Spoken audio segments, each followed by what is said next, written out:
Hello, everyone, and welcome to a brand new episode of Constructive Criticism. I'm your host, Spencer, and I'm joined by my co-host, the man, the myth, the legend, the one that people walk up to instead of the world champion, Mason Clark. How's it going, Mason? I'm doing good, Spencer. Doing good. You know, just coming back from the RC in Atlanta. Got the from overshadowing the world champion. Let's be clear of what happened. Yeah, as you do, and got my Pro Tour invite. Pretty excited about that. Got it with two friends as well. So, a little group I tested with. We ate up 16% of the invites, and that's an exciting little number. 16% of all the Pro Tour invites come back from where we started. That's kind of cool. So, my wife asked me to do this, and you don't know about this. Sure. But we both are going to move our heads to the right in 3, 2, 1. Oh, no, all the way. She thinks it's so cute that we have the same chair. She thinks it's the cutest. I have two chairs. I have this chair and I've got my old chair. I have an extra life chair downstairs. Nice. But she's like, it's so cute that you and Mason have the same. Every time we move our head, she's like, hey, you guys have the same chair. Speaking of things that my wife thinks is cute, we're missing Abe today. Just want to give him a shout out. Abe, we miss you. What? My wife can think Abe's cute. He's adorable. It's just a good segue. Just a good segue. He's adorable. We miss him. We love him. And don't forget that you too can look at the cute Abe the next time he's here by joining the live show by becoming a Patreon at patreon.com/ccmtg. Like Larry and Mark, two newest patrons. Thank you so much to Larry and Mark. I have a before we get into always improving, I want to just do the housekeeping first because it's kind of complicated. Historically, we have worked with our sponsor to send out wristbands and extra stuff like that.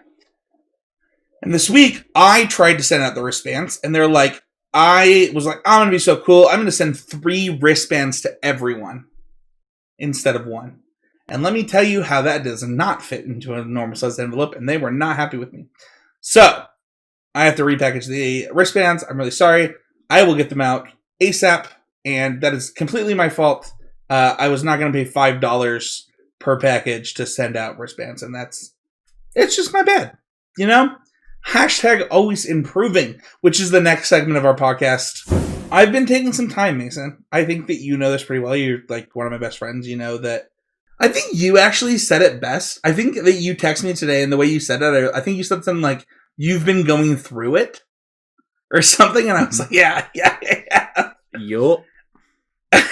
And honestly, I just have been taking time, thinking about my life, thinking about Magic, thinking about, all honesty, Smash, thinking about the content creation, thinking about gaming and work and family and, just everything so much. And one of the things that, I don't know, I think the always improving that came out of this is that there is an amount of me time that I require. And when I say me time, I just mean things that make me happy, right? And that can be anything, right? It can be work. It can be family. It can be content. It can be personal time. It can be video games. It can be reading. But when I don't get that, I am not at my best. And that's kind of hard to quantify when it's kind of a moving target pretty often for me, where I think that if you would ask me right now, I played, 15 matches of Magic this week. And I think for a lot of people to be like, oh, that's a decent sized amount of Magic. And for me, it's actually not. 15 matches of Magic is a day of Magic for me. That is no Magic in a week. But before that, if you include the time that I spent with QJ and Matt and other people, a lot of it was me not playing Magic, but I was enjoying that more. And if you think about the amount of time that I played Smash, I actually played basically no Smash the last week. I basically all I did this week, Mason, if I'm being completely honest, is hang out with Maxwell and played the new Pokemon. I had a great time. For those who don't know, I no longer am employed. I had been working really hard at getting a new job. My son, for those who don't know, I'll just be really transparent. I believe in that on this podcast. I missed a lot of time on this podcast because my son was in the hospital. Because of my son being in the hospital, combined with starting a new job, things didn't work out at my job. I fell behind at work. I wasn't able to do this podcast. and I was always gonna prioritize. I'm gonna cry. I didn't think I was gonna cry. I was always gonna prioritize Maxwell first. You know, if that meant missing 5 days to 10 days of work, like that was just gonna happen. And you know, it's taking the time to realize, like, okay, you worked really hard to get this job. And like unlimited PTO obviously didn't mean what you thought it meant. It's like an always improving moment in like understanding what I required to do the things that I want to do. Like be the dad I want to be to Maxwell, be the podcast host that I want to be on the show, be the Magic player I want to be. Whatever it is that I want to do, understanding and prioritizing that is something that I'm sort of trying to come to terms with. And I think that that's a moment that a lot of people need to have. And it's honestly like a moment of, I don't know how to say it other than like a come to Jesus moment. It's like, okay, like, are you like, is this what you want to do? Is this the time, how you want to spend your time? And I'm still trying to decide it. But I think that having that open conversation with myself this last week has been really important. So that's awesome. Yeah, kind of knowing that sort of thing it is really hard to like live a life and kind of move forward if you're not sure where you're going. And I think that's something that a lot of people can really relate to. So hopefully you're able to figure that out soon. And I'm glad you've been able to take some time and play Pokemon with your son and kind of relax and hear that he's kind of on the right track to getting healthy again. And hopefully this holiday for you is good. Listeners are gonna have to bear with me a little bit here today. I went to the RC, hung out with a bunch of friends I haven't seen, basically did a 3-day GP weekend. My throat's a little sore, so I'm doing the best I can. Well, speaking of 3-day GP weekends, I gotta hear from you, man. What was your always improvement moment this week? Yeah, so my always improving moment, we talked about before, but I think it's really important and kind of circling back around to it. And it's like really being open to like other ideas and being open to like, okay, what's going on? So to give a little bit of backstory, our main topic today is kind of like a sort of big, always improving moment lesson type thing. But regardless, this past weekend I went to the RC in Atlanta. I decided to play Is It Phoenix, and as we'll talk about later, I didn't have much time to prepare. So what that did mean, though, is that on Friday when I was there, I had a lot of time to talk to players. So I got to talk to players like Kane Reinhardt and Piper Powell and like Jessie Ropkin, who I was working closely for the whole time, but got to talk to her in the group setting with other people, which changes the way things go, obviously. I got to talk to Ross Merriam a bunch, Baker Negan. There's a bunch of really good players and a bunch of Phoenix players too, Jarvis Yu, just a lot of players who are on Phoenix. And Spencer, here's the trick. Everyone was playing Phoenix, and we all had completely different sideboards by like 3 cards and different plans and the way we were sideboarding. And my deck changed on Friday about 8 times, give or take. And I ultimately ended up going back to a thing that was very similar to where I had started, but that wasn't always the case during the process of the day, and basically took what was good from everything, understood why they wanted to do everything, trying to figure out what I think was going to give me the best chance to win and how I wanted to play and move forward with that. And so the biggest change kind of being like going down a Spiral Bluff Canal and up a Storm Carved Coast and, making small changes. That's so funny. I think that we'll probably get into this a little bit during the episode, but I do think the Pioneer's in like the weirdest place of any MTG format where it's like, if you think that you have it solved, it's just probably not true. The day before the event, like we ourselves were like debating whether or not Red Black was just a viable audible. Like, not the day before, but like a couple days before, like Wednesday. Mm-hmm. Like, is Red Black a viable audible? And I don't think that happens if there's not a lot of fluctuation in the things that you're able to do and the plans that you're able to have. And Phoenix is like a really good example of a deck that gets to have a lot of different plans. Yeah, I think anyone who thought they had it figured out going to the RC was basically dead money. Like, it is really hard to have actually played Pioneer and actually have thought about the format and think you have it figured out, because if you play with any of the decks for like even like just a couple games and play them against different decks, you realize how exploitable they all are, and how easy it is to attack some of them. And it really comes down to like, okay, well, what is the best place to like put my chips for the weekend and hope that I'm in like the spot that has the least amount of things attacking me. And because there's nothing in Pioneer that's like unassailable. You know, like mono green, you can beat mono green if you want to beat mono green. You can beat Rakdos. You know, like Lotus Field, for example, can beat mono green if it puts enough stuff, and mono green stops respecting Lotus, which is something we saw this weekend. And we'll talk more of that later, maybe. But basically, I think there were some people who were just like, oh, this format's so easy, I'm not even going to test for this event. And I think they were just dead money and didn't understand what Pioneer is like really about, which in a lot of ways kind of felt like this a little bit during the RCQ season, listening to people talk, but really preparing for this event. It felt a lot like old Modern, and a lot like it's trying to figure out where you want to be lane-wise to be doing the most powerful, proactive thing. And then if your thing interacts, it needs to have some unfair element, I think, to be really good outside of Rakdos. You need some Parmesan. You do need Parmesan. And like Galvanic Trespass, doing that combo of taking like time stretch, right? And like take 2 turns is like, that actually just steals a bunch of games. No, it's true.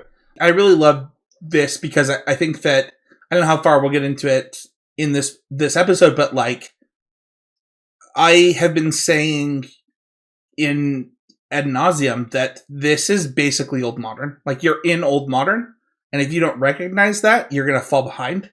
Where like, you have 5 good decks, and you need to figure out what the 5 good decks need to do, and how to do it with those decks while also not falling behind, or else you need to come up with something really innovative and new. Yeah.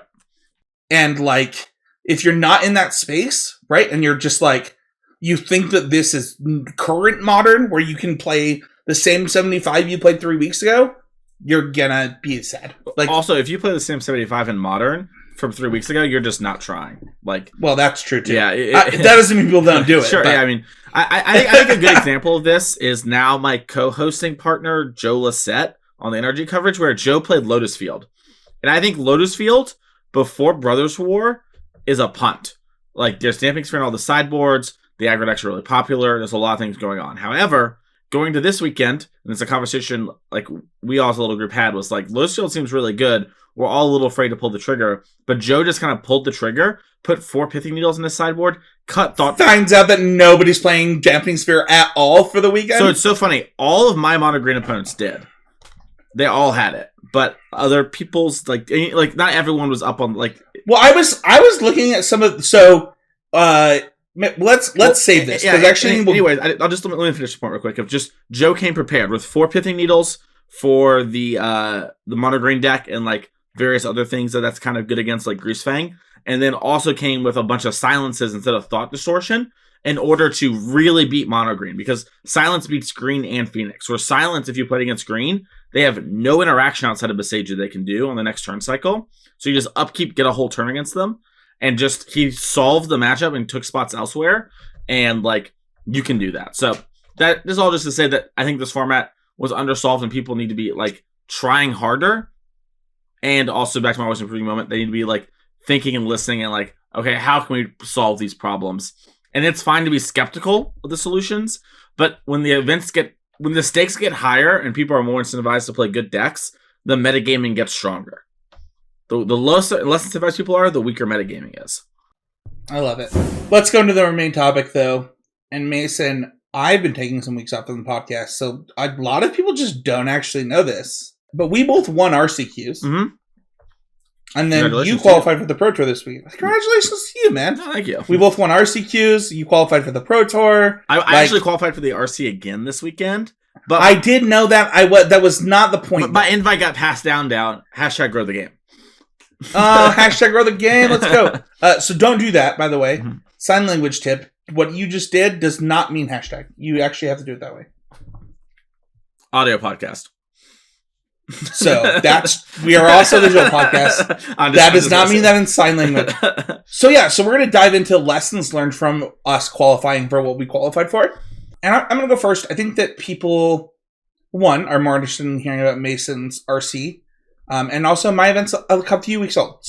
But I wanted to go first, just kind of knock this out, because I think that there were interesting lessons that the patrons and the listeners can learn from this. So my last episode before the Pick 2 set review was the modern deep dive. We went deep on modern. And I think that people think that when we do these deep dives, I don't know. I think that some people think it's like a phone-in, but that's actually not true. Like, I don't know about you, Mason, but I look at a lot of deck lists. I look at what went well, what beat what, like what happens in these events. And for this one specifically, there was a deck that I was really impressed with. And that deck was Indomitable Creativity. And even on that episode, I said, and shout out to Matt Kling, who's actually watching us live right now on the Patreon-only live stream, is like, this deck looks like Temur Scapeshift.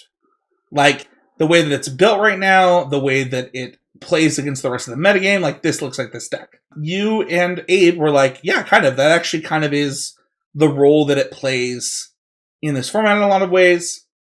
And I was like, okay, cool. So when I was going to go to a sealed RCQ, and instead, Quentin wanted me to go, former host of the show, wanted me to go with him to the Modern one. And I was like, okay, well, I haven't played a game of Modern outside of Murktide. What do you want to play? He's like, well, I want to play Murktide. And I was like, okay, well, do you have this deck? This is the other one I would be interested in. He said yes.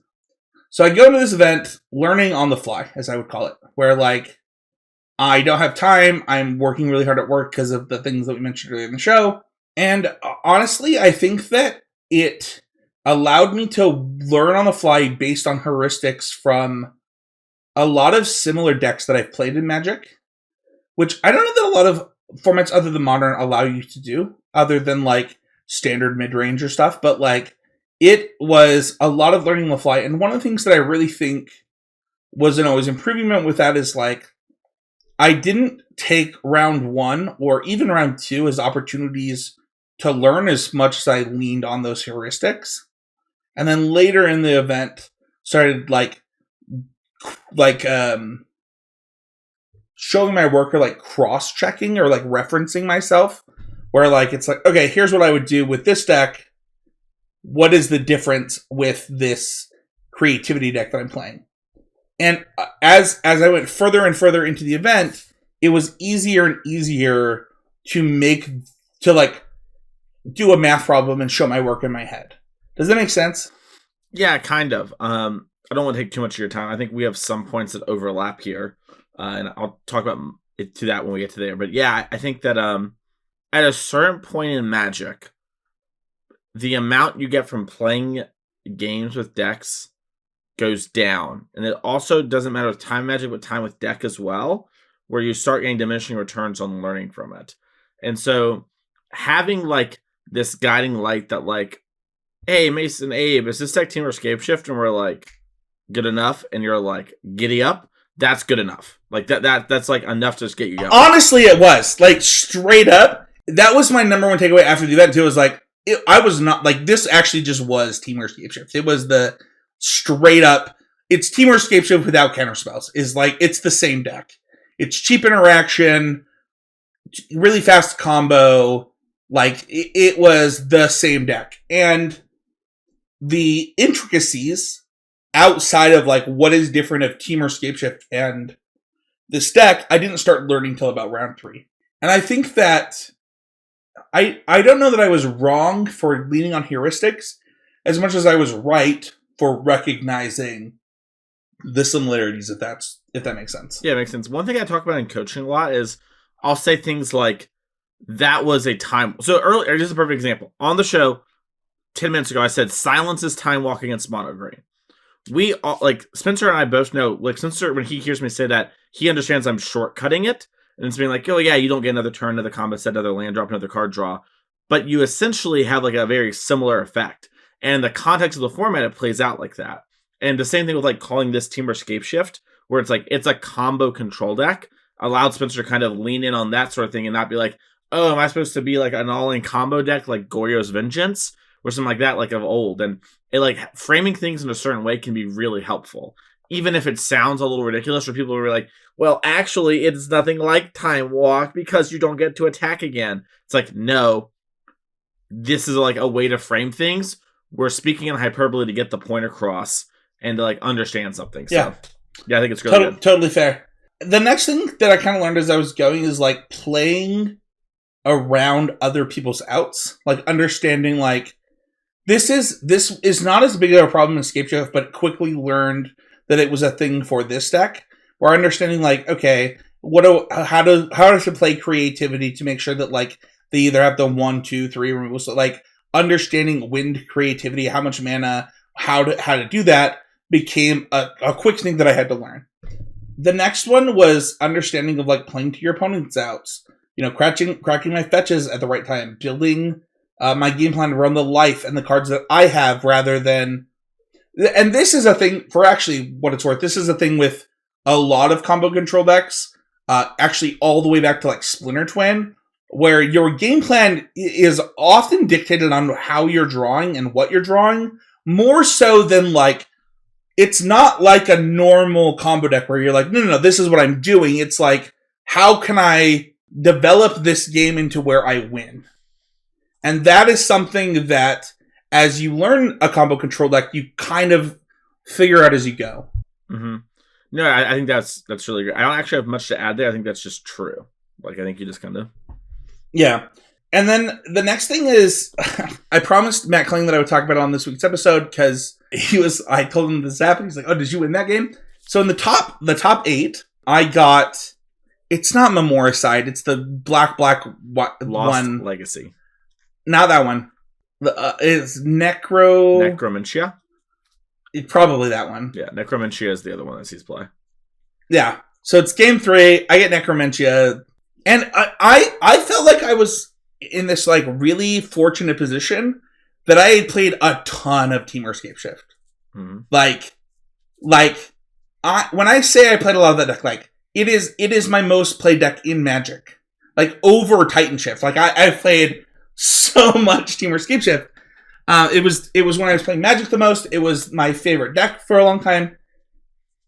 And I think my opponent kept a hand thinking that I would just like crack under that.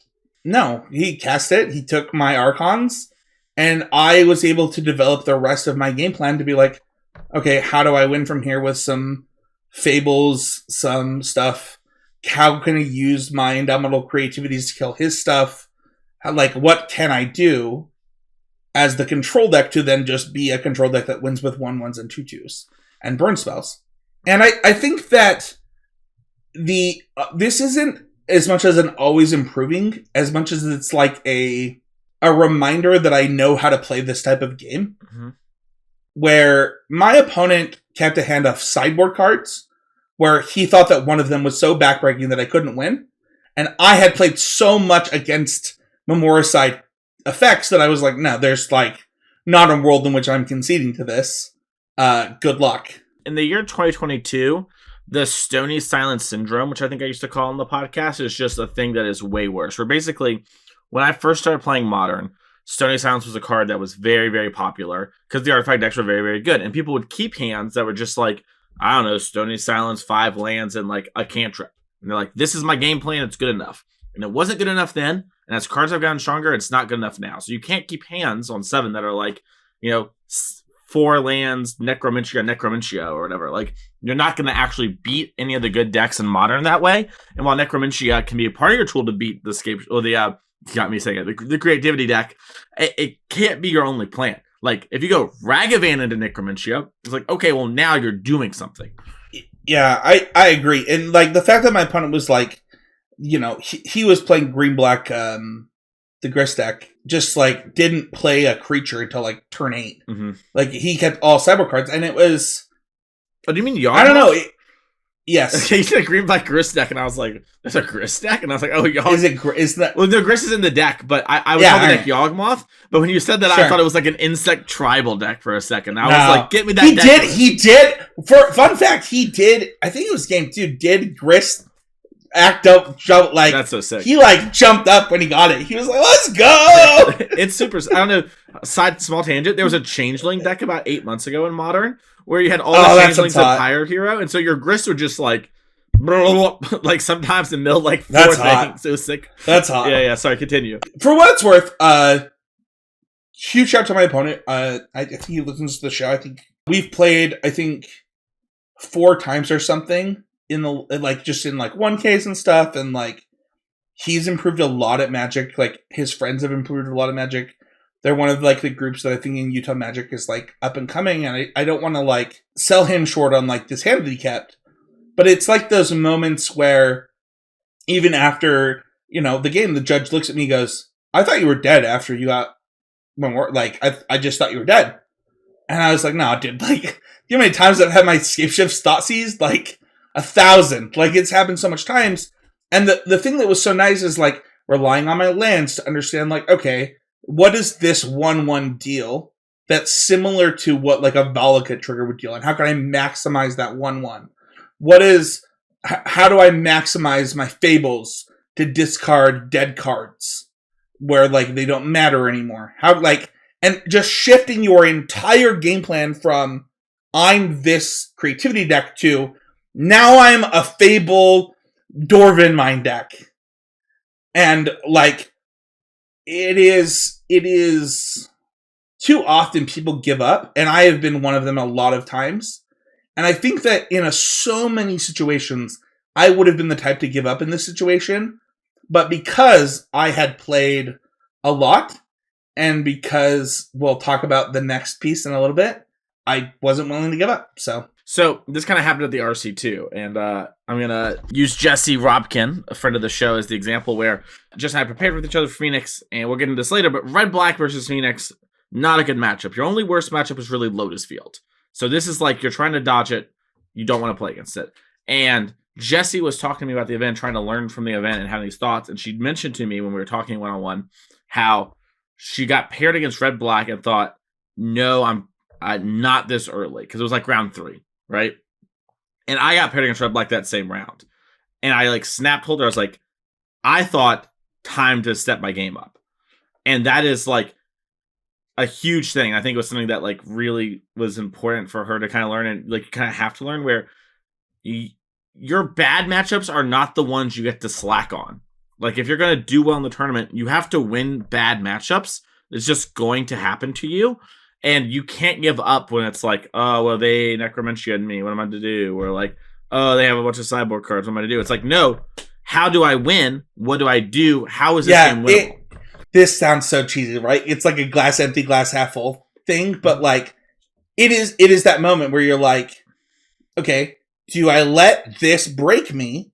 Or do I see it as an opportunity to improve? And if I'm being honest, if I had not been playing a combo control deck, and honestly, if I hadn't played a cubic ton of Smash the last month, I might have let it fold me.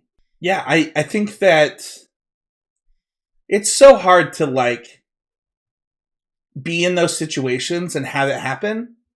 And I don't know that it was more, I don't think that I thought about it this deep other than I made a conscious decision to think about what my options were. Mm-hmm. But if you always make that conscious decision, then it's not like a this or that, right? It's just what happens. Exactly. Yeah. The never giving up in a top 8 was part of it. I I played against a teammate in top 4. It was a two-person qualification. They had told me, I don't know the name of the cyber card. You're probably going to know it better than me, but like there's a cyber card that like you can discard for free to stop creativity and like steal their creativity's crap. It's over. Yeah. So I got to play around that a little bit. But that matchup was so bad for my opponent that it didn't matter. Like I had actually beaten them to go to start 3-0, and like they like sat down defeated. They were like, they didn't listen to the podcast from the future and hear how you can't give up during your bad matchups. No, so they were actually playing hardened scales. Wait, they were playing hardened scales? Yeah. And you beat them 4-0? No, I beat them 4-1. Okay. But I think that is a bye. Interesting. I would have to look at the modern hardened scales lists. Maybe their list was different. Yeah, it might just be like those things. It felt like a bot, like straight up, like Fire Ice was insane against them. The fact that Prismari Command kills an artifact, like their best card. The only game that they won, they had 3 of the regenerative 0 mana artifact. Oh, Welding Jar. Yeah, Welding Jar was insane. Like, to the point where I might mulligan to that card in that matchup good. Welding Jar works on your things too, I think, or something like that. Like it has. Sorry. It's the other card I'm thinking. There's a different card that stops your combo. But yeah, continue. What is it? It's blacksmith skill. So like they they're not. I don't think they playing were playing that. It sounds like, but no, I don't think they were. Yeah, like just sort of if you're listening, and you're playing Hammer Time. If you blacksmith skill the opponent's creature, it gives it hexproof. And because of the way the card works and everything, it actually stops the creativity. And since it also targets artifacts, it makes it so they have the creativity for 2 against you. So I was already doing that because of the cyborg card we talked about. Mm-hmm. Yeah. That's just like a hammer time player thing. It's really weird. Yeah. It's not intuitive to me at all. But yeah, so I think that they were playing mono green for what it's worth. Sure. Mono green scales, but that matchup felt like a buy. And one of the other things is like I never let the fact that like that I was having to learn these hardened scale cards that I've never played against affect me. Like it was very much like okay, what am I learning? What am I downloading? And in all honesty, like that just is. I'm gonna say it. I know that some people don't like it, but like that's from Smash. Like downloading live, I was never good at that in Magic, ever. I had to play hundreds of matches to download my opponents in Magic, and I can now do it so much faster because of Smash Bros. It's crazy, and I was able to download really quickly in this event, never give up because of that. I don't know, cross skill, and I really appreciated it. My last thing is. Sometimes the most powerful thing you can do is deliver on a promise. We did not know this before I won, but we all assumed that this RC was for Anaheim. And I told my wife that I promised my wife that I would qualify for Anaheim so we could go to Disneyland as a family. I won. My son was on the phone. I wish I had recorded it. He goes, he hears I won the RCQ. He goes, "We're going to Disneyland!" Like he was so stoked. We're still gonna go to Disneyland for this. That's awesome. Just like, I'm gonna cry again. They were all cheering for me. It was great. So that's awesome. I love to hear. Yeah, almost as cool as going to your first real PT, Mason, Mister. I never went to a real PT. Okay, first off, I'm allowed to say that. Everyone else can say I had 11.5 my first PT. Second off, I am excited to go to my first paper PT. I finally get to do it.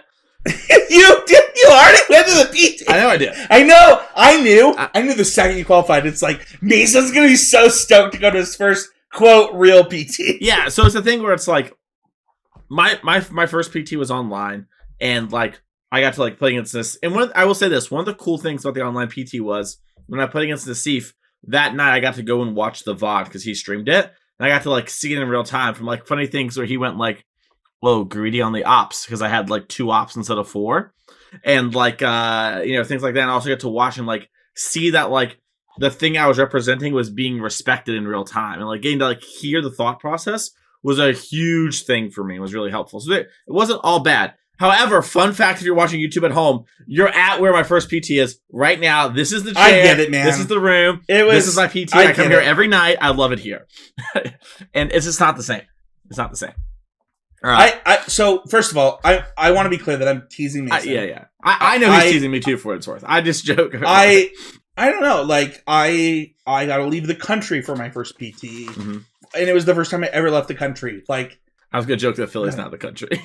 I was gonna make a joke. It's like a what? I was gonna joke that Philly was like a Neverland place because I saw Always Sunny in Philadelphia and it's crazy there. But then I realized that joke's not funny, and then I just said it on the podcast. And also that Philadelphia is in this country. Yeah. I mean that's part of the joke too. Okay. It was like an Always Sunny style of like absurdist humor, and then I was like, no, I won't do it. Right. And then you asked me, and now I mean, you could make a Canadian joke. I would also make one. So yeah, I mean, yeah, Canada out of the country is a little loose. I'll give you that. But I know that Matt had gone to his second pro tour. I think the same time frame around that you did, and it was different. Like the pro Magic scene was changing.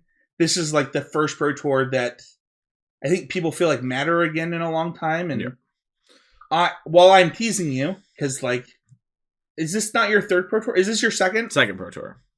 Okay, I thought it was your third for some reason. No, you're good. Well, it's your second. Like, I didn't want to lose the fact that like, hey, you did it again. Like you've crossed the barrier that a lot of people don't get across. Yep. Like it sucks that your first one wasn't the greatest, but I just want to say so many people, including myself, like they go to the first one, then they go have 2 kids, they never do it again.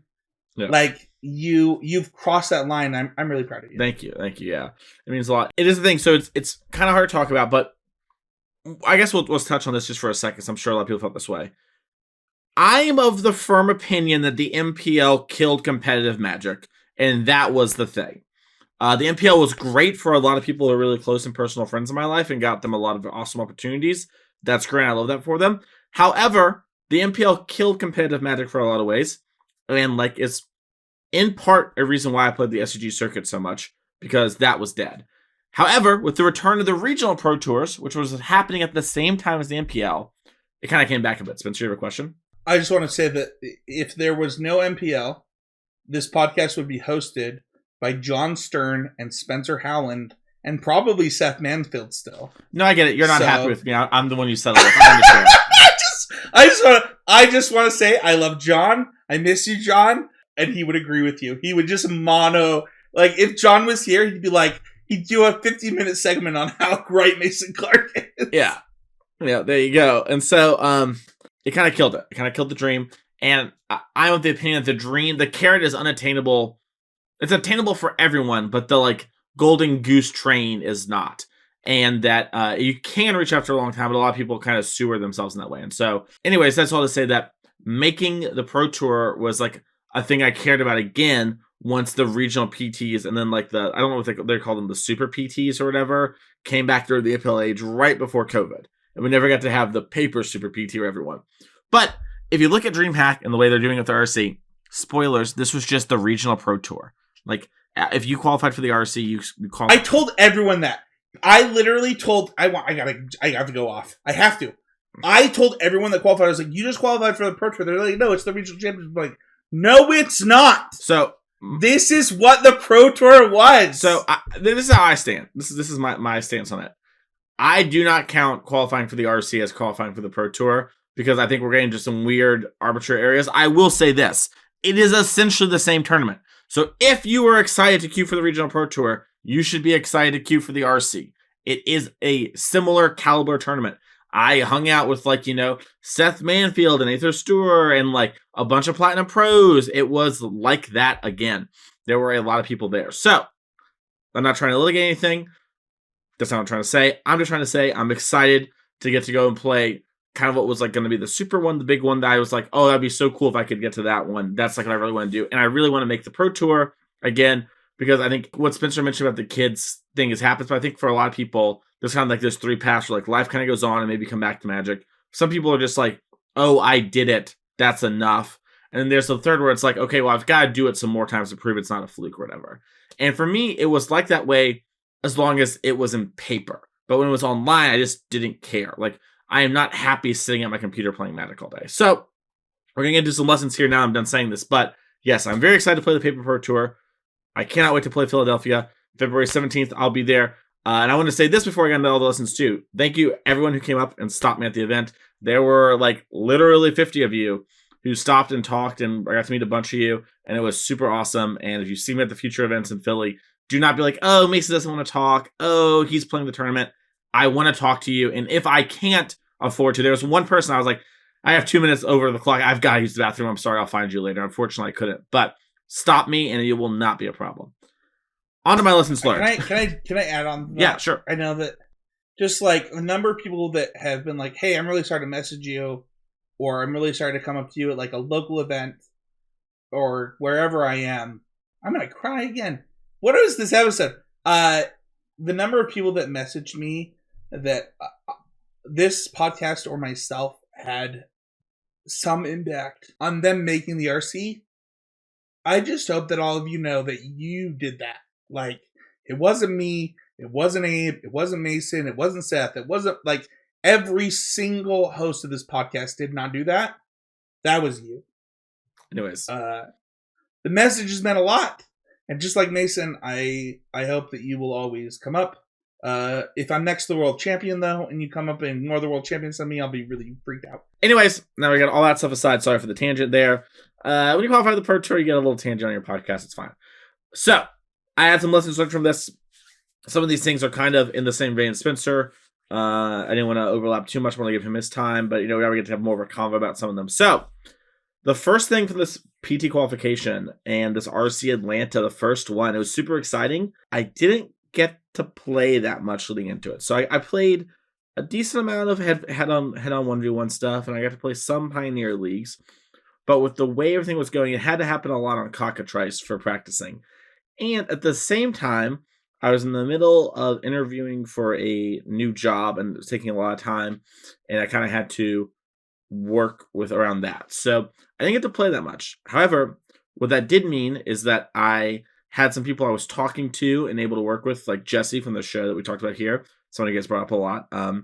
And with that, I really leaned on her and others to like go play games, report back to me, and like also like you play games, I watch, I like synthesize information or like trying things out. And so we mentioned it last week at the beginning of the show, so I'm sure you heard Spencer and listeners that listened last week's episode, but like things like taking the draw against Red Black as Phoenix is like my way of helping because I can't do the time. It's the best part of that episode, by the way. If you didn't listen to last week's episode, the like fusion dance that Mason and Abe do just during that segment was really cute. I want to talk about like this is something I felt from you for what it's worth. And I think that one of the things that like people expect from us on Patreon, for example, is like that we're all like playing like 200 matches of Magic a week, and that's just not true. Like we all have lives. We're going to give you the best information that we have, and you were really honest on Patreon. You said you were honest that you were between Mono Green and this. Like you were super high on Mono Green. You saw Mono Green's weaknesses. Like you were really honest, and also I don't think that you like pretended that you were just jamming the like 200 matches. You were just like, here's where my thoughts are on the format and answered questions. Yeah. And I think that like often we undervalue people who aren't like, I don't know, grinding the nonsense when I don't know. I think that that's overrated. Like Hollow plays like 50 matches of Magic a year and still is like the best player in the world. Yeah. I just don't need I don't need 5 matches of Heroic versus Mono Green to tell you what matters in that match. I need 0. I think that that's super important, which actually I think goes to your next point. Yeah. Well, so I probably should mention how I ended up on Phoenix. I'm sure some people care about that, and I did kind of mention on the show there. But this actually kind of ties into the low practice, and maybe it's something that's helpful for listeners. So going into the RC, number 1 on the totem pole was Mono Green. I understood Mono Green had weaknesses. I understood that people are going to be trying beating it. However, Mono Green is the most powerful proactive thing you can be doing in the Pioneer format. And I would say up until about Tuesday night, Mono Green and Phoenix were the 2 choices. Different points, things like Kruga Fires, Grease Fang. Excuse me, I'm so sorry, my throat. Kruga Fires, Grease Fang. It was specifically Learn Grease Fang, which I think we did some great work on that. And Kruga Fires, I think I specifically made the deck infinitely better. I 5-0'd like 4 leagues with it, and it never got posted because my deck was too similar, except I cut Omnath. And my deck, I just like couldn't lose the Kruga Fires. So you should play Kruga Fires without Omnath. But those sort of decks were up there, but Arclight quickly became number 2, in part because a bunch of players I thought were really strong made a lot of really good arguments about Arclight Phoenix, and positionally, it made a lot of sense that it would be good against Mono Green, or good enough against Mono Green, and then do a red-black impersonation. So basically, my thesis was Arclight Phoenix is red-black mid-range that has a better mono-green matchup and has a worse matchup against some of the other things throughout the field, but not so worse because it still has Temporal Trespass plus Galvanic Iteration to steal a game. So I can build my sideboard to kind of fight things. And so I ultimately landed on Phoenix. That's kind of the whole process. The deck is very good. And I can tell you exactly how many games I played with Phoenix. I played about 50 matches, 50 post-board games versus Red-Black, because Jesse and I could not figure out how to beat Red-Black. And we would play games from both sides, and we would change our sideboard, and we would change the plan, and we'd do everything. And we won about 10 of those 50 post-board games. I played no game 1s because I knew that I was favored game 1. And it doesn't take a genius to figure out that my deck full of draw 3s is going to beat them. However, post-board, my deck doesn't have draw 3s, I have a bunch of graveyard hate. So That's the only matchup I tested, by the way. That was it. I would never let this podcast promote anything other than MTGO. So I don't know what you're talking about. All right, cool. I just wanted to check. Yeah. All right, keep going. So, anyways, I played 50 matches of Red Black with Misery Shadow and new things, and the matchup was awful. I scoured all of Magic. Where like I thought about playing Hazaret. I thought about playing Confiscation Coup. I thought about playing like so many cards that like are kind of wild, but ultimately we landed on Crackling Drake just because honestly, Crackling Drake's not even good against Red Black. But sometimes they don't kill it, and you get to cheese them and hit them. And Crackling Drake is really good against all the other graveyard hate in the format. So it's really just kind of you're like not even good in the matchup card, but sometimes you get lucky, and it's really good in a bunch of other matchups. And this is already a bad matchup, so don't worry about it. Now, I forward Red Black. Well, it's like, hold on, because I think what you're saying is not necessarily true. Where, like, you can force them to do other things with their mana, then suddenly you have a Drake, and if they don't have the removal spell, then they're just cheesed out. Well, the problem is all the other plans aren't, like, good enough. So, like, with Graveyard Trespasser checks all the Phoenixes. And if you could solve this, that'd be great. Like, I'm legitimately not saying you're wrong. I'm like, this is where the problem I've had. I will challenge that Graveyard Trespasser is bad and you should not play it. No, it is part of the reason we cannot win. That card is crucial to the deck.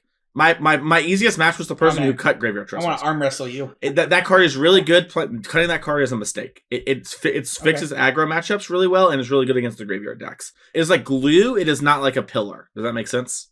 Keep going. Okay. Anyways, so Blood Tithe Harvester like kind of gets cut for shadows. Bone Crusher Giants get cut, and they just bring in a bunch of removal. And then you like have a really hard time. This is not true. People weren't cutting Blood Tithe Harvester for shadows. They were cutting. No. That's not what I'm saying. Oh, okay. I'm talking about sideboard. No.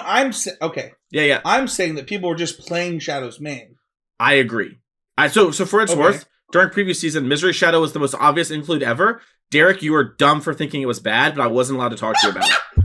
You had me come on your like previous stream, and you're like, was this card good? I think it's kind of bad. It's like, no, Derek, you were wrong about Shieldred. You're wrong about this. This card's obviously good in the deck. Like, it's just so obvious. I was going crazy watching people litigate if Misery Shadow was good. Like, that and Omnath in the Fires deck was like, when I said we were testing if hold on, I need to say this because it has to be said on the podcast. I just said like 20 minutes ago, we were testing to see if Red Black was just a viable audible. The whole reason is this card just make the matchup go from like 80-20 from mono green to like winnable. Yeah, it does a lot. The answer is yes, by the way. In case anyone was wondering, we still landed on like 70-30, 65 or whatever. But yeah, like actually the fact that like you just get to kill 4/4s and exile them so they don't come back as 2-mana lands. And then the fact that like your already good matchup against Phoenix was insane. Your matchup against like every stupid graveyard deck just gets way better. Well, all your aggro matchups get better too, because think about this play pattern, which is like a real play pattern is I play Shadow on turn 2 on the play. You play whatever is the best 2-drop in the format for aggro for your deck. Any of them. Use attack. Yeah, well, no. I don't even have to attack.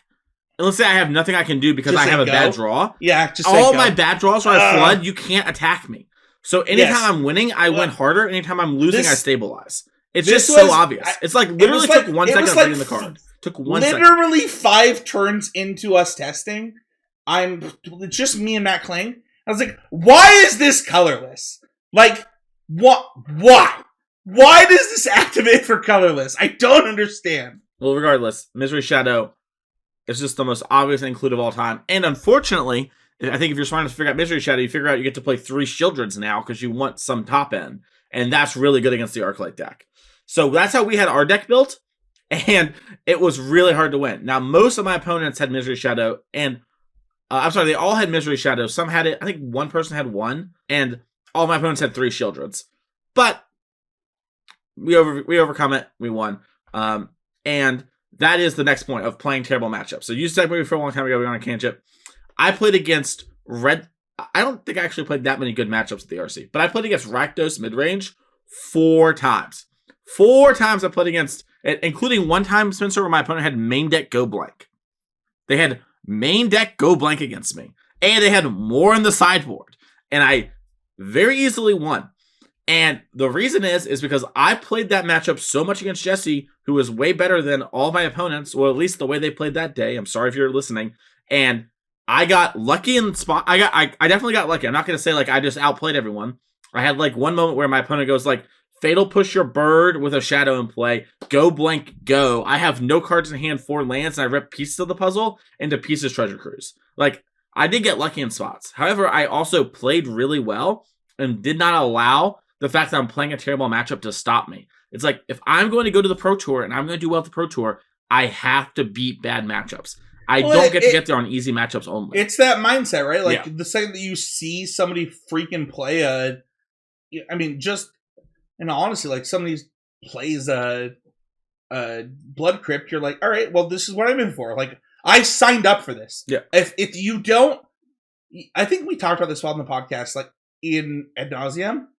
But, like, no, it's because we talk about Modern so much. Like, you sign up for your bad matchups. Yeah. Well, and in this RC too, you know it before mulliganing because it's open deck list. Yeah. Like, you signed up for it. So, did you? Or did you, like, sign up hoping to, like, coin flip 7? Like, why didn't you just flip 7 coins before going, like, you could have just decided if you're going that way. Just go do that. Like, I don't know. And for what it's worth, I kind of did do that specifically for Red Black. I kind of just said, like, because Jessie flew down to where I was and then drove with me to the event because it was cheaper that way for her. And we were talking to the car, and I was like, yeah, we'll probably play Red Black like 6 or 7 times between us, and probably 3-3 to 2-4 to 4-2 it, you know, like depending on variance or whatever. And it'll probably be a split between us that way. But, like, we're going to beat them at least once. We win every game 1. It's so easy, despite never having played it. It's just not that hard to think about. And for me, kind of what Spencer's saying there, like, when they played the Go Blink, they go to the Blood Crypt, it is not a, oh no, not like this moment. It's a, okay, you cannot slip. Like, it's really easy to slip, and I think it's a big gap between players who are good and players who are great are the ones who do not slip when things get easy, ever. And it's like a thing where it's like, I don't lose games that I shouldn't lose. Like, I win games I'm supposed to win. You have to be able to do that if you're going to be great at Magic. I've actually said that's been my biggest strength in Magic forever. Mm-hmm. And people don't quite understand what that means. Mm-hmm. Where, like, you don't get lazy when you're going to win. Yeah. You force the issue. Yeah. Right? The secret is you're never supposed to get lazy. But yeah, you definitely shouldn't get it when you're about to win. Yeah. That's how you lose. Right, exactly. And then the flip side of that is, like, that means that the times to tighten up are the times where it's hard. Mm-hmm. I want to talk about your next point, though, which is not leaning on heuristics. Yeah. This is probably something worth mentioning. I have played Arclight Phoenix at 3 tournaments ever that I really cared about. And all 3 times, I had not gotten to play Arclight Phoenix before. So the first time was Day 1 Hogak SCG, 2018, where I was very new to the grinder scene, and I was told by one Oliver Tomiko that this is the deck to play. I was teaming with Oliver Tomiko's teammates, and I was new to the scene, and I was not going to bullhead them, and so I did what the team said to do. And I played Arclight Phoenix. We lost 2 win-ins. It was fine. It wasn't the best deck, obviously. The next time is a year ago, where I'm playing a team SCG. My friend Bob and Cheese flight gets canceled. I have to become the Pioneer player, and we scramble last minute, and I play Arclight Phoenix. And then now. So, I have heuristics with Arclight Phoenix, but every time I've played it, I've never practiced. Like, I just had to go in raw. But there are some heuristics that you can lean on, and there are in Magic. However, at the RC, I wanted to make sure that my deck is medium on power, but high on selection. And so I never made any choices if I didn't know it was 100% game. And I thought through the variables on everything. I had so many pieces of the puzzles where there's like 20 minutes left in the round. It's game 3. And I saw the 2 picks I'm supposed to take. But I took some time to think about, am I supposed to take Spikefield Hazard and ping them for 1? Is that the line here? And just making sure not to lean on anything like that and just figure each play out for itself and make sure I'm doing the work. We talked about this. This is where Mason didn't want to interrupt me earlier in the podcast where I was talking about, like, checking your work, so to speak. This is exactly what Mason's was like. I don't want to interrupt you. I'll talk about this later. Mm-hmm. This is the moment, right? Where you're, here's the thing, but X, but Y. Mm-hmm. This is really important to like getting that next step. Yeah. Yeah, and it's something that, if you've ever seen the chart, there's like a meme chart online where it's like, big dumb green creatures are cool, and it's like, a little kid, and then like to get to the point where they're like kind of a medium wizard, and they're like, big dumb creatures are stupid, and then they get to like being a pro, and like big dumb green creatures are good. That's like this, where it's like thinking about every play at the beginning, then I don't need to think about it, and then think about every play. So, Yeah, there's like a process of elimination that you don't get to until you get to it. Yeah. And I think that what happens really often, and it's not fair, is that people try to eliminate parts of the process too early. Mm. And we just have to be honest with ourselves and where we're at in Magic. And we all want to be where we're not, right? I know that I have done this a lot of times where I'm trying to eliminate a part of the process that I'm not at. Mm. And Mason, I'm 5 matches from qualifying from like 6 Pro Tours. There is, you have to be honest about like, do you know this thing so certainly? Because when you're wrong, it really hurts. But when you're right, and you do get to remove that mental step, it's really powerful. And also, when you don't rely on those heuristics that you're talking about, it becomes, I don't know, like really high percentage points. Basically, always you should not rely on heuristics. However, it is a good thing to be able to fall back to when you need to start playing Turbo Magic or you get tired. And basically, you need to kind of like raise your resting rate and raise your heuristics. So the parts where like you are human and by default you will make mistakes, you are not a computer. When that time happens, you're at a higher spot than your opponent. And for some players like PV, that's just higher than most people all the time. And you just need to be higher than them. So, heuristics are good, but challenging yourself and thinking about things, especially in an event like this where it's open deck list. I knew every card in my opponent's deck. It is and this is my next point, is playing with the open information better than my opponents. I knew everything my opponent can do. And I mentioned earlier in the show, I think I mentioned this on an episode a couple months ago, but basically, like, I think I'm very good at knowing what matters without playing the games and just kind of reading, right? So when I read an open deck list, it's like, oh no, they have this. That matters, right? And then post board, like we're talking after the match, like, oh, I didn't sideboard, I didn't think it matters. And it's like, woo, lucky me, But this happened a bunch in the RC where, like, for example, last round, day 1, I'm playing against blue-white control. My opponent and I are having a good rapport. We're joking back and forth. And, we go to sideboard, and he goes, yeah, game 1's the dicey one, but post board, I got those rips. And they had 2 rips in their Yorion control deck. But they also had a Lyra and a Baneslayer. And since I knew they had both, and they had Yorion, I left in all 3 of my lightning axes. And on turn 5, when they hadn't done much all game, they slammed a Lyra. I simply lightning axed it and killed it and moved on. And I had all the information, and my opponent's jaw literally dropped. They're like, you left in lightning axe. And then they were scared to play the Lyra they had in their hand and missed their land drop on the next turn, and they tanked for a minute because they were like, this person's crazy. They left in lightning axe, what they're thinking. But I just outplayed you in that portion of the game because I knew this was the only way you could beat me. Your deck isn't good against my deck. Your deck is clunky. My deck is efficient. And that sort of playing with the information is important. And this is why when we talk about it practicing on the show, and we get this question every once in a while on Patreon, and they're the Patreon only question, it's like, how can I practice without playing games? Or how can I practice better? And I tell y'all, go and read all the other decks and look at what people are doing, because I want you to understand their decks so that you can do what I'm saying. If I'm the blue-white control player, I look at that sideboard, I had 4 cards that mattered. 2 rips, 2 angels, that's it. If that's the case, from my side, I should leave in my lightning axes if they're going to bring in the angels. And if they don't bring in the angels, they have Yorion, they'll always have something I can kill. My deck has looting effects, I can get rid of these. That is all to say, you can do a bunch of work and think about a bunch of things, and having never played the deck, or never done those things, if you just understand it. So go read an article, watch a deck tech from Spencer about somebody. Yeah. It's so easy. It's so funny. The number of times that I get like questions on my deck text that's like, hey, you gave me sideboard guidelines, but like, where's the sideboard guide? Or like, you gave me like, it's like, that's not how I sideboard. Mm-hmm.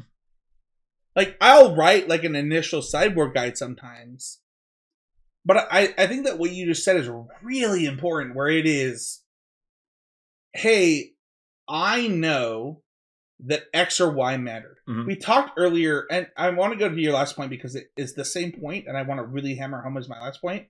But we talked earlier about how in my matches in my RCQ win, there was this moment of like the things that mattered, where I was like, okay, well now I just have to creativity for 2, right? Where like that's my option, and recognizing that it's way more important than a sideboard guide, or than I've played 0 matches with this deck. Right? How did I come to that conclusion, Mason? It was from looking at decks and talking about cards. Yep. Before I move on, I do want to give a shout out to a listener on the show. I believe it's Phil. In the moment, I'm freaking out, but I'm pretty sure it's Phil. They were one of the few people who did a better job of playing. Well, maybe not better. They also played open deck list really well, and very early on activated a Lair of the Hydra as mono green against me to push like 4 damage just to play around my counter spells, and that was really good of them. And like, I actually think that was really important this weekend. I assume that most of the people in the top like 32, there were a ton in the top 32. We didn't get to talk about the tournament too much today. Maybe we'll talk about it in a little bit for the US, but like the top 32 littered with mono green, top 8-0. One of the things that we noticed in testing, Lair of the Hydra activations early, super important. Yeah. But I'd love to talk about mono green after we get done with this last point if you want to. I'm down to. I have a lot of thoughts. Let's do it. Let's do it in the post. Sure. Like let's stay afterwards. Sure.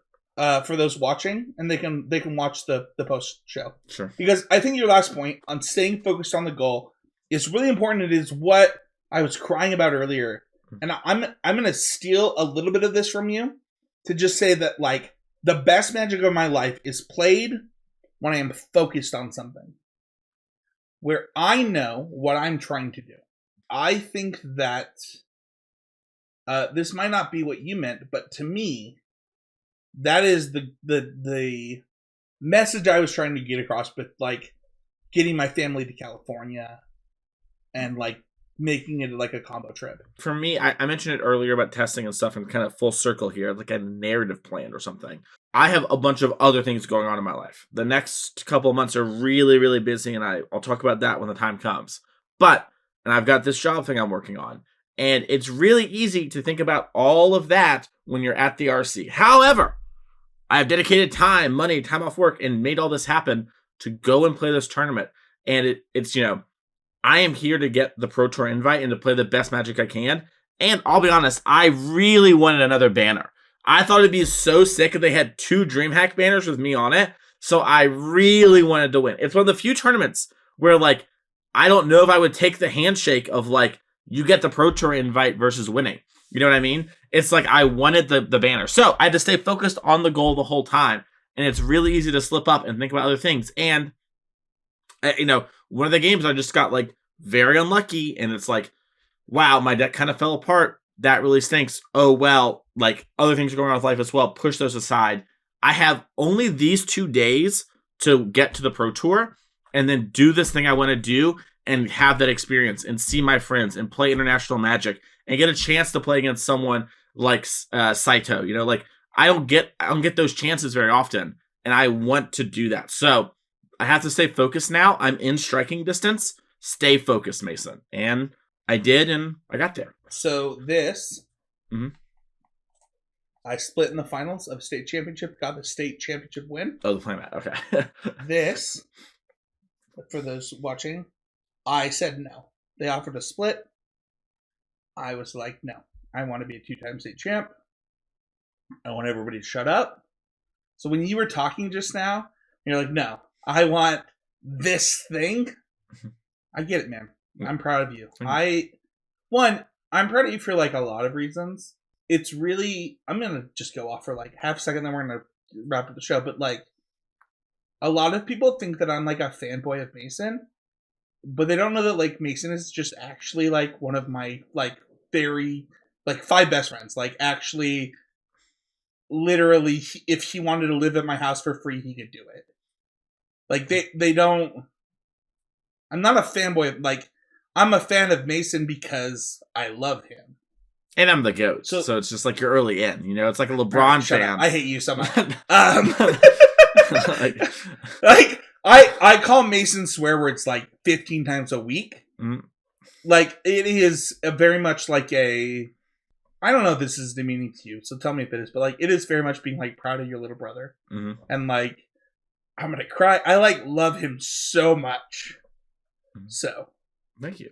He is. He's like he is going from, hey, I'm gonna edit your podcast and try to like help with it, to being like a focal point of your podcast and your baby. It's like, I don't know, that's like a story that nobody else ever could possibly tell. And I hope that you're really proud. I am, yeah. I'm very proud. Yeah. All right. I'm going to cry for a second. Here, you mute and cry. I'm going to hit the listeners with some Mono Green facts. I think it's unfair they don't get to hear No. I'm doing it. Patreon only. No. All right. No, I'm doing it. Here's the thing, listeners, and this is all I'm going to say. I won't say too much.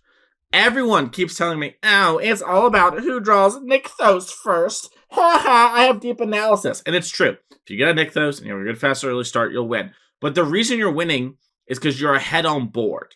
And the board is what matters. And if you're ahead on board, you will win. And it is not helpful advice to come back from testing and be like, hey, guess what? I drew Nykthos more than I won. It's no, I got on board and that's what matters. And if your takeaway from the games was, like, for example, some of you are probably listening right now and being a little insulted that I'm talking to you like this because that was your takeaway. This should be a learning moment of identifying that you were very close to figuring out what actually mattered. And instead you were figuring out like a thing that was causing the thing to matter. So, for example, if you can get a bunch of old growth trolls on the board early, or cavaliers, or like do that sort of thing, and your opponent has planeswalkers, you can just push them and take the board advantage. You don't need a combo. I have won a lot of mono green mirrors, never drawing Nykthos. It is not hard. I mean, you have to technically draw it randomly. It's like a not deck that has any. You don't even have to draw it. You can just put it into play. Oh my gosh! Yeah. Can I pile onto this because it is so upsetting? Mason just talked about something so important, and I'm like losing my mind. One, why is Old Growth Troll good in the deck, Mason? It is big body to stop aggro deck, 3 pips. Yep, that's it. And also beats down a little bit. Yeah. Hold on. Yeah. It beats down. Okay. Is it, if you had any other, like if it was an 0-4 though? Oh no, it would not be as good. It has to kill the creature in combat. It's got to eat. Oh, okay. If it was a 3-4, whatever. The fact that it's a 4-4, busted.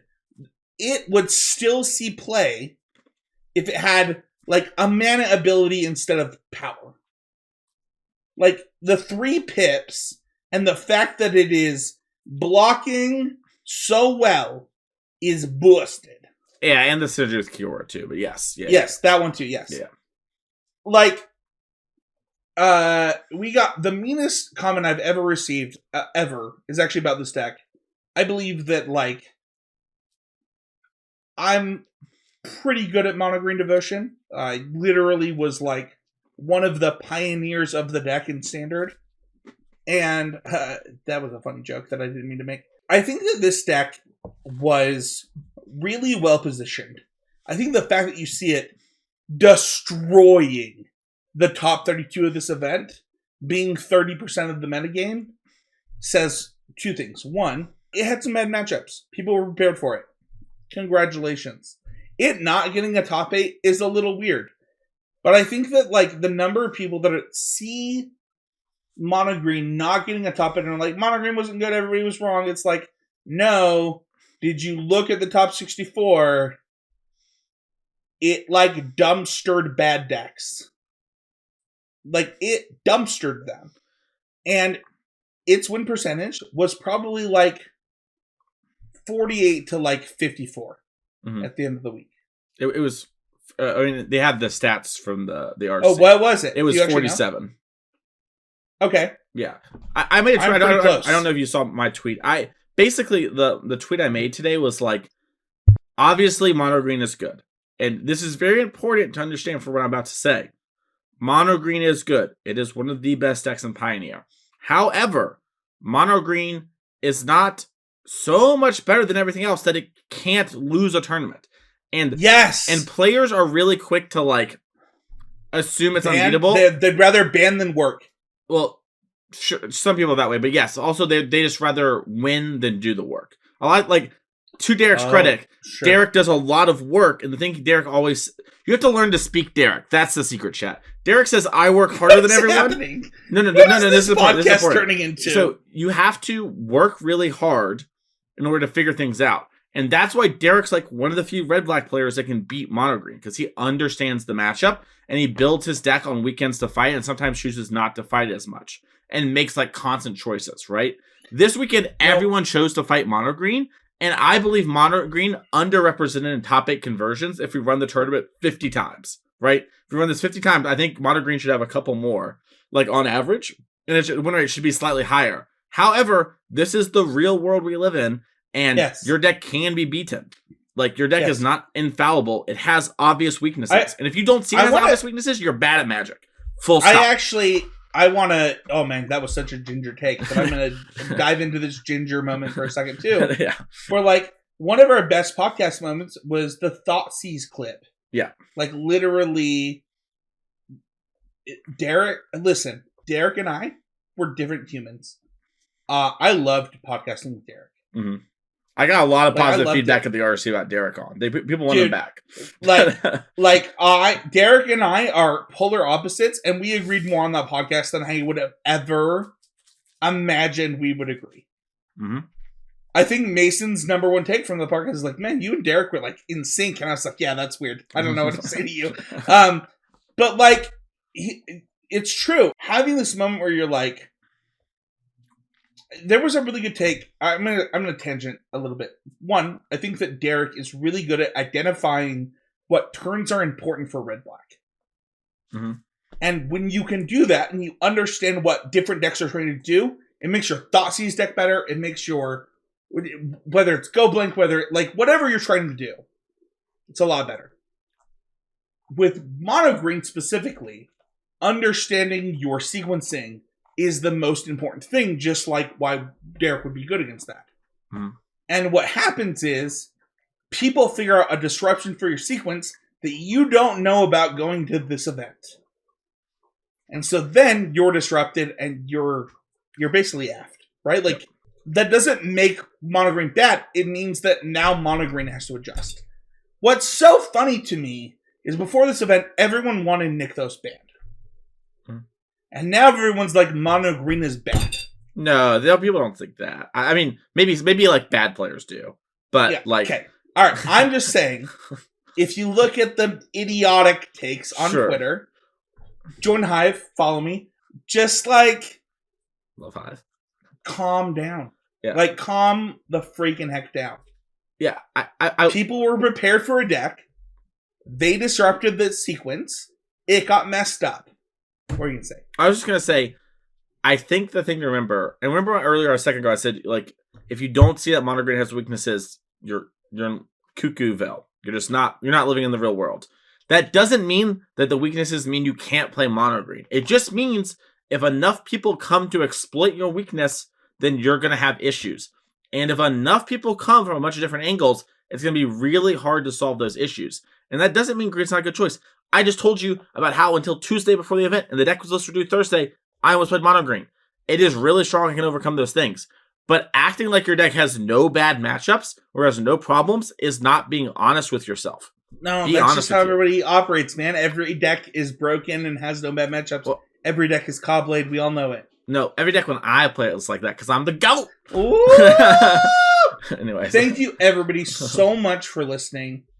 Thank you, Mason, for giving us your insights into your PT qualification. Right. Thank you to me for teaching everybody about combo control.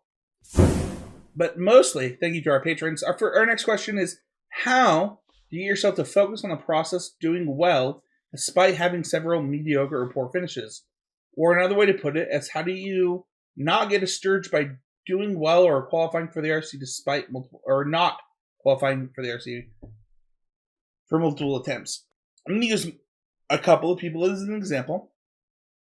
One of them is Michael Hinderrocker. One of them is myself, two hosts of the show. And one of them is Marcy. She's a local Utah player. And I'm going to use all of them. Michael Hinderrocker, I think, had an 8 RCQ top 8 span before winning one. PPDQ, for what it's worth. PPDQ, thank you. Yeah. Sorry. Yeah. Handy isn't Watsy. Yeah, that's he's that's dead. actually really important. Yeah. It's really important. Yeah. I had, I think, an 11-1 one season where I top 8 at 11 and didn't qualify. All of them with Teamer Black. My favorite deck of all time. I think Marcy, local Utah player, she is. You can actually watch her play elementals and multiple decks on our YouTube channel from the Game Grid stuff. I think she literally has the most RCU top 8s in Utah by a substantial margin. She did not win one in season 1. She won the first one. I think she top 8 in season 2.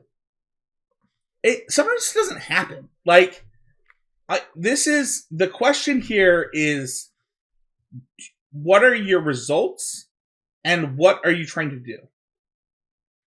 Because the truth is eventually Michael was the best player in Utah. Eventually Spencer was the best player in Utah.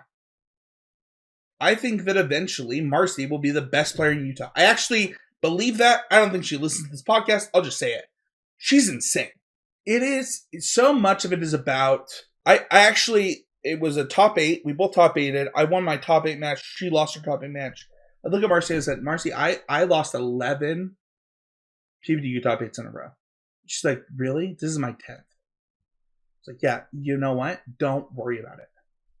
You are good enough. Don't focus on the end. Focus on what you could do.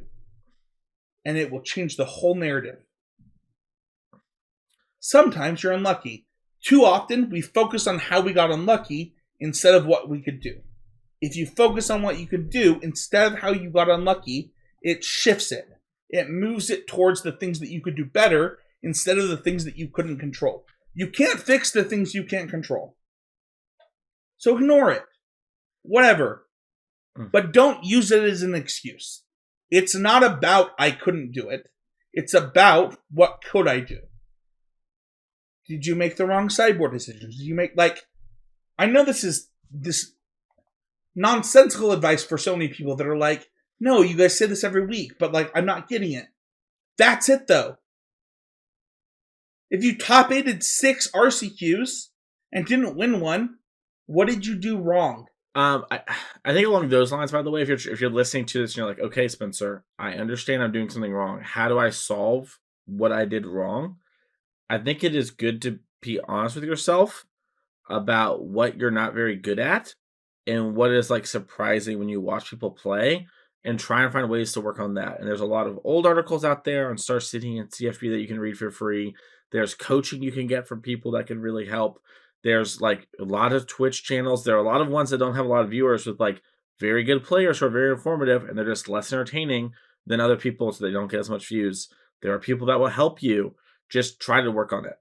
Just try and do something like that. My answer to the question, though, is I think that you are fundamentally coming at it from the wrong angle almost. And yes. And maybe that's just the way this is worded. And if this isn't you, I'm so sorry, patron, but maybe it'll be helpful for other listeners. You started the question is, how do I get yourself to focus on the process of doing well despite having? So it doesn't matter when you said that, blah, blah. What matters to me when I read this question, how it seems that you're thinking to me, is that you're saying, hey, how do I focus on the process when things aren't going well? Well, you're not really focusing on the process. You're focusing on the results, and you feel like you're focusing on the process. It is. Let me dive in here. You're saying I top 8'd these events. How do I focus on the process after top 8'ing?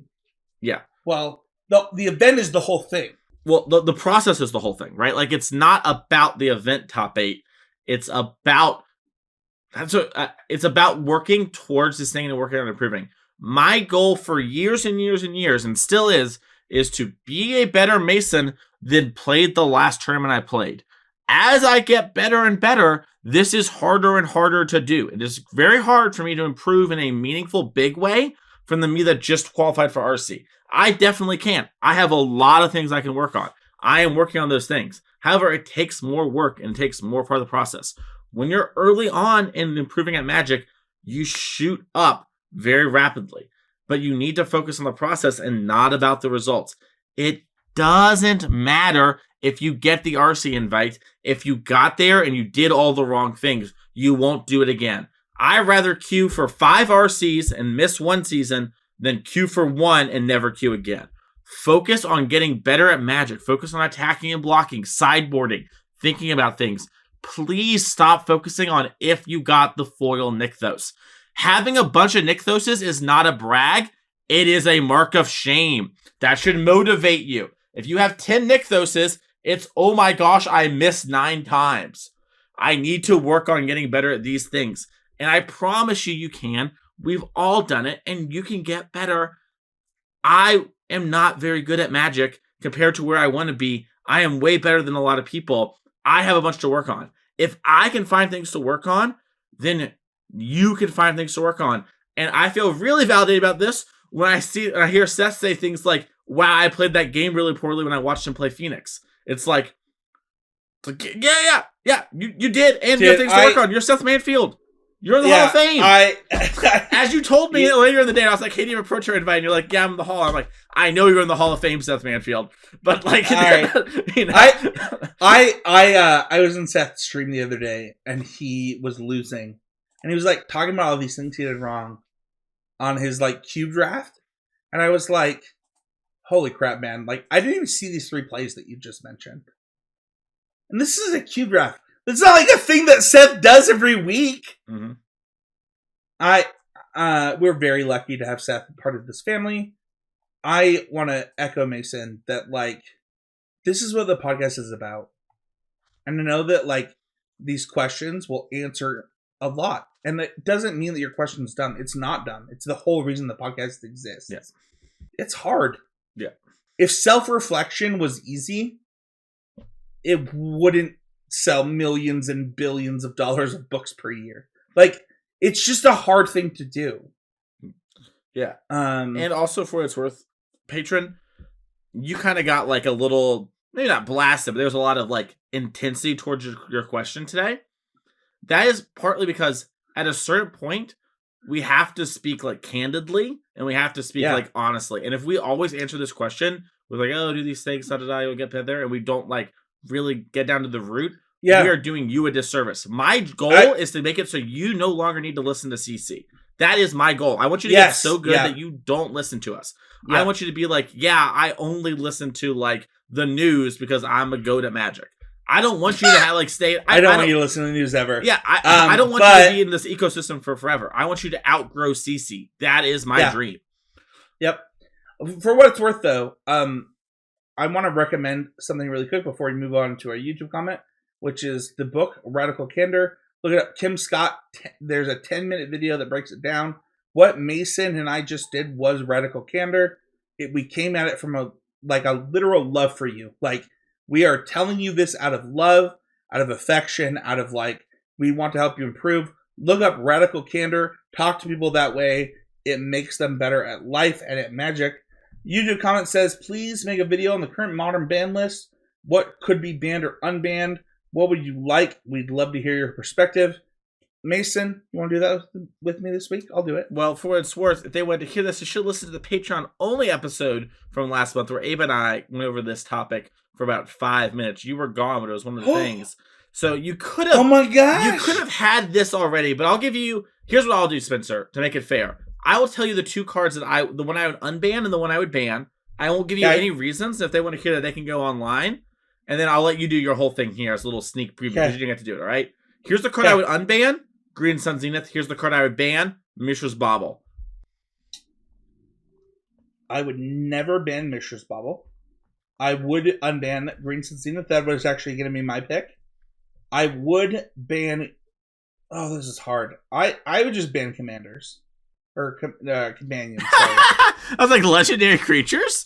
That's a bold ban, but I like where your head's at. I would just ban Companions. I think nothing good comes from them. I think Green Sun Zenith would be my unban. I don't know what deck that helps other than, I don't know, like, green, what's the 3/4 reach elemental deck? The card called? Endurance? Yeah, Endurance. It only helps Endurance. I don't think that matters. I don't even think Endurance deck would play it. Like, I I think that Modern has gotten so much better than this card. It's crazy that it's still banned. And the fact that people are like, oh no, you can grab this 1/1 for 1 mana. I'm like, okay, like, go for it. I mean, I think Dryad Arbor is very good with it, but I don't think that's unbeatable. Like, for example, I don't think it's in the hemisphere of what's happening in Modern right now. Nah, I disagree. I think that if it would get unbanned, it would see play. I don't think it would just be broken. That's the thing. Like, for example, the Yogg deck is really good. I'm going to change my answer. All right. I like this. I swear to God, if you say Birthing Pod, I'm turning off my recording. So Birthing Pod is what I would unban. Let's go. Are you saying that just because I said that, or are you honest? No, I was going to, if it's not Greenson, then if it's Pod. I think that. Not Pod. You insta win if you untap with it. Like if you do the thing, there's so many things that you just combo off with instantly. All right, fine, Twin. I don't know. Twin I'm down with. Twin I'm down. Listen, you can have your opinion. I can disagree, buddy. It doesn't have. We don't have to have a consensus. Here's the thing. I was gonna say Green Sun Zenith, and then you were telling me why my Green Sun Zenith opinion was bad. No, I have the same opinion. I'm not saying it's bad. I'm just saying. Thank you. I'm just saying I agree so much for listening. Mason agrees with me. We agree with you. Leave a comment. Tell us what you would ban and unban. Leave a comment. I'll record a video about it. I don't have a job. Let's go. You want to support me directly, head on over to @Spencer13H, CCMTG, Smash Through, Need to Nerd, Heezy Game Media, but mostly support Mason because he's the hero of all of this, according to everybody else. I'm the GOAT. If you want to support me, you can. Well, you gotta get you goat horns, man. Yeah, exactly. Yeah, we need goat horns on my token that's coming. Do not put goat horns on my token. Happen. Do not. I'm gonna do it now. Just put a goat in the background. You already did it. You should put a goat in the foreground. That'd be cooler. Okay, anyway, I'll make it happen. Anyways, if you want to support me, you can go to twitch.tv/TheMasonClark. I stream there. I'll be streaming more now the RC's over. I'm back on the grind. You can go to my articles each and every Thursday over at Card Kingdom. This week I'm going to have an article about Phoenix, lessons learned from the podcast. From the RC, and some other deck lists that did really well at the RC, like Raja Suleiman's Black-White Midrange deck. You can find me on coverage over at NRG Series on Twitch television. I'm going to be commentating the Mundelein event this weekend, so you want to make sure to do that. And you can follow me on Twitter and on Hive at Mason E. Clark. Boom, do that sort of thing, and I'll see you all around.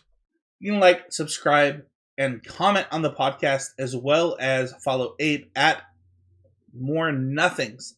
Thank you, everybody, so much for listening.